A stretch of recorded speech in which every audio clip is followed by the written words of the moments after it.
Bapak Presiden yang kami hormati dan sayangi, terima kasih sudah mengunjungi kami di Papua selama 12 kali. Mari kita berikan aplaus. Izinkan kami dalam waktu singkat dan berbahagia ini berbagi kegelisahan, kecemasan, dan menyampaikan kebutuhan serta beberapa pemikiran ke depan untuk tanah Papua yang lebih baik dengan fokus pada pengembangan sumber daya manusia. Untuk itu, bukakan jalan bagi kami ikut berkontribusi ke bagian lain di Indonesia. Sebelum saya mengakhiri sepatah dua kata atau sambutan ini Bapak Presiden yang kami hormati, saya perlu menyampaikan beberapa hal yang dapat disampaikan oleh rombongan kita yang pada saat ini dari Papua dan Papua Barat. Menjadi catatan penting dalam pertemuan pada siang hari ini. Yang pertama, kita minta kepada yang terhormat Bapak Presiden Republik Indonesia untuk adanya pemekaran provinsi 5 wilayah adat di Provinsi Papua dan Papua Barat. Yang kedua, pembentukan Badan Nasional Urusan Tanah Papua. Yang ketiga, penempatan pejabat-pejabat eselon 1 dan 2 di Kementerian dan LPMK. Yang keempat, pembangunan asrama Nusantara di seluruh kota studi dan menjamin keamanan mahasiswa Papua. Yang kelima, usulan revisi Undang-Undang Otsus dalam Prolegnas 2020. Yang keenam, menerbitkan Inpres untuk pengangkatan ASN honorer di tanah Papua. Yang ketujuh, percepatan Palapa Ring Timur Papua. Yang kesembilan, Bapak Presiden mengesahkan Lembaga Adat Perempuan dan Anak Papua. Dan yang terakhir yang saya hormati Bapak Presiden Republik Indonesia. Yang ke-10 adalah membangun Istana Presiden Republik Indonesia di Papua, di ibu kota Provinsi Papua, di kota Jayapura. Ini perlu saya sampaikan kepada Bapak Presiden, saya Ondoafi Abisai Rolo, berkenan dengan pesan almarhum Presiden Republik Indonesia yang pertama. Jangan bilang apa yang diberikan negara kepada saya, tetapi apa yang saya berikan kepada negara. Maka saya Abisai Rolo, Ondoafi di perbatasan, menyumbangkan kepada negara tanah 10 hektar untuk dibangun Istana Presiden Republik Indonesia. Sehingga perjalanan Bapak Presiden ke Papua dirubah dari berkunjung ke Papua menjadi berkantor di Papua. Dan kalau Bapak Presiden dengan kebijakan memindahkan istana ke Kalimantan, saya juga minta dengan hormat untuk membangun Istana Presiden Republik Indonesia di Papua. Sehingga Bapak Presiden dalam 5 tahun ini yang berkantor pertama di Istana Presiden di Papua. Demikian sambutan singkat kami atas nama para tokoh Papua dan Papua Barat yang hadir hari ini. Terima kasih atas waktu yang disediakan. Demikian yang dapat kami sampaikan atas perhatian Bapak Presiden dan seluruh jajaran kementerian. Kami ucapkan banyak terima kasih. Assalamualaikum warahmatullahi wabarakatuh. Salam sejahtera bagi kita sekalian. Assalamualaikum warahmatullahi wabarakatuh. Selamat siang, salam sejahtera bagi kita semuanya. Shalom. Yang saya hormati para menteri, kepala BIN, yang saya hormati Ketua Rombongan Bapak Habib Saipolo beserta seluruh tokoh adat, tokoh masyarakat, tokoh agama, mahasiswa dari tanah Papua yang siang hari ini hadir di istana. Saya berbicara padanya, tadi yang disampaikan terakhir oleh Pak Habib Saipolo tadi betul-betul sangat menyentuh hati saya kira menyentuh hati kita semuanya. Juga perlu saya ulang-ulang di mana-mana bahwa negara kita ini negara besar, betul-betul negara besar. Dalam 5 tahun ini sudah 12 kali ke tanah Papua, baik di Papua Barat maupun di Papua. Tapi saya nggak ngomong ke provinsi lain. Nah, provinsi lain mungkin hanya 2 kali atau 3 kali maksimal, 2 kali atau 3 kali. Ini ke Papua, tapi memang kita harus berbicara apa adanya. Bahwa di provinsi yang lain juga masih banyak yang harus kita kerjakan. Karena memang proses sebuah kemakmuran, proses sebuah kesejahteraan di negara manapun itu ada prosesnya, ada tahapan-tahapannya. Oleh sebab itu setelah infrastruktur ini kita benahi, kita ingin masuk pada tadi yang disampaikan oleh Pak Habib Saipolo tadi mengenai pembangunan SDM itu betul. Sangat diperlukan yang namanya pembangunan SDM.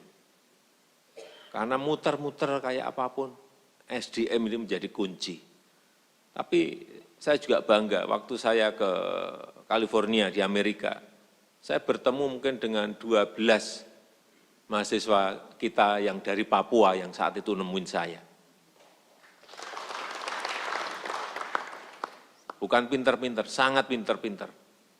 Banyak kemudian yang bertanya, Pak ini saya kalau sudah lulus, saya mau kemana? Ya kembali ke tanah Papua, terus saya kerja apa?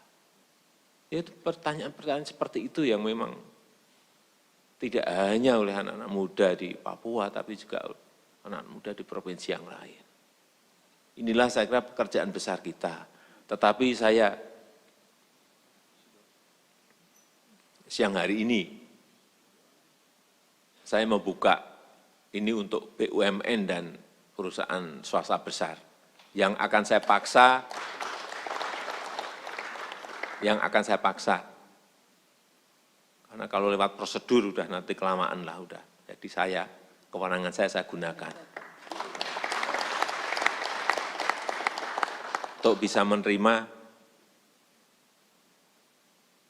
yang baru lulus mahasiswa dari tanah Papua. Sementara saya siang hari ini saya menyampaikan, siang hari ini 1.000 dulu lah, 1.000. Nanti juga akan saya atur lagi masalah PNS tadi, supaya juga ada penempatan di provinsi-provinsi yang lain.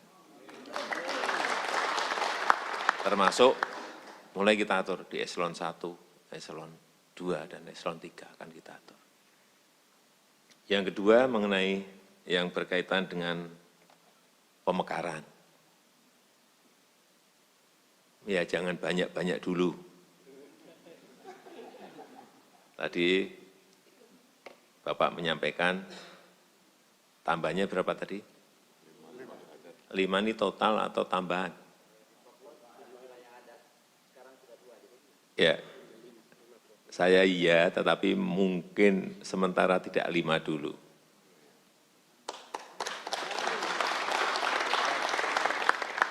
Mungkin kalau enggak 2, 3. Kalau tidak 2, 3, ini kan perlu ada kajian.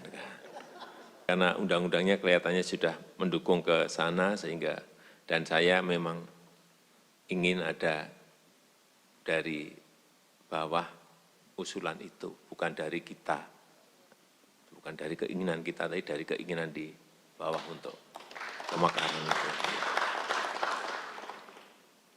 Kemudian tadi mengenai asrama Nusantara, saya setuju.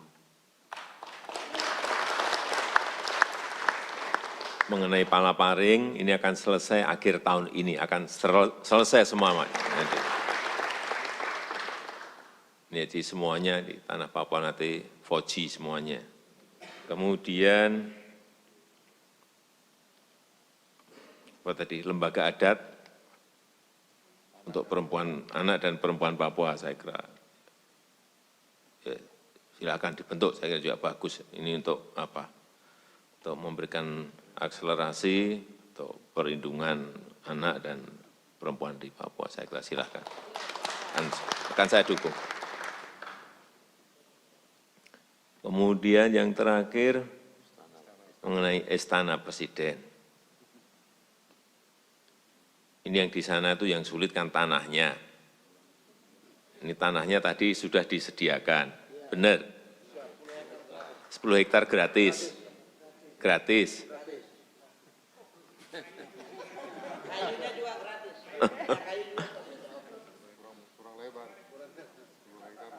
10 hektar, benar, sudah ada. Oh, punya Pak Bisa Polo. Oh, oke.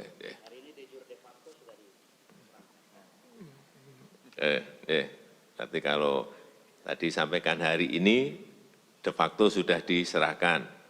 Oke.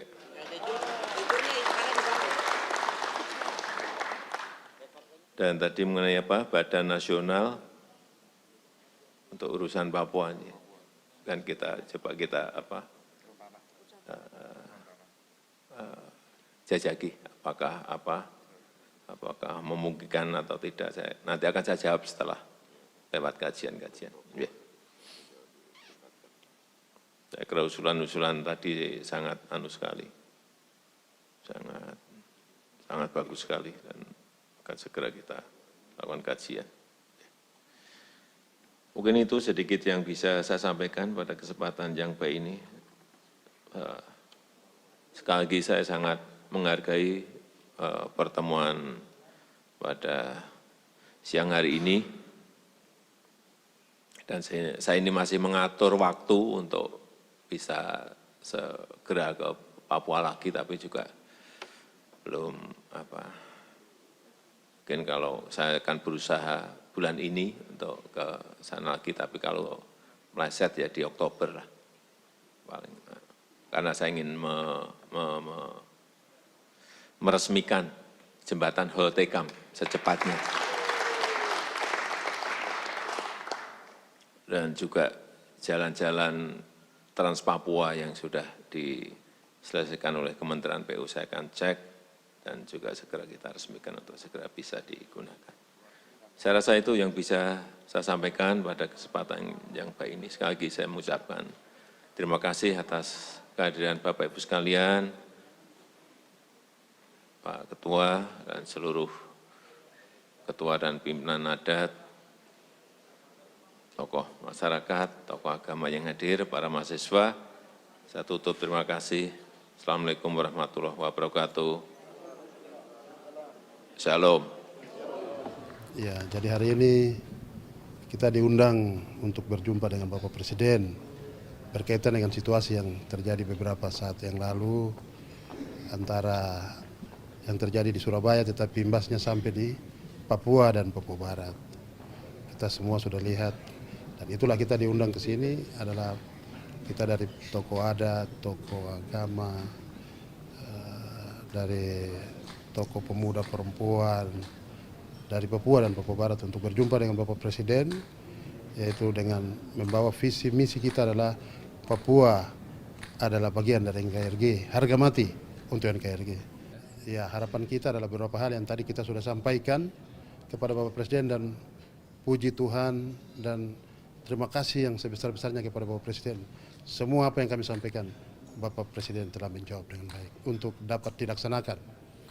Salah satunya adalah kita minta, saya sebagai Ondoafi akan menyumbangkan tanah 10 hektar gratis kepada negara untuk dibangun kantor atau istana Presiden Republik Indonesia di Papua, yaitu di kota Jayapura.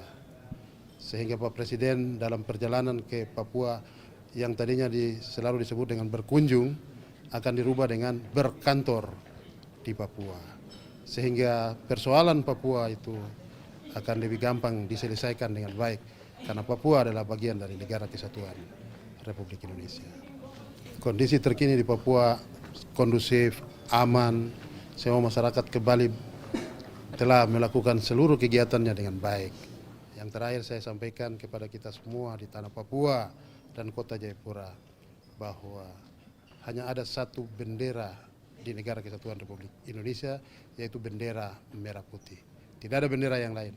Maka saya sampaikan kepada kita yang berada di tanah Papua dan khusus kota Jayapura untuk mengibarkan sangsaka merah putih dari laut yang putih-putih sampai kepada gunung yang biru-biru. Hanya bendera merah putih, tidak ada bendera yang lain. Saya pikir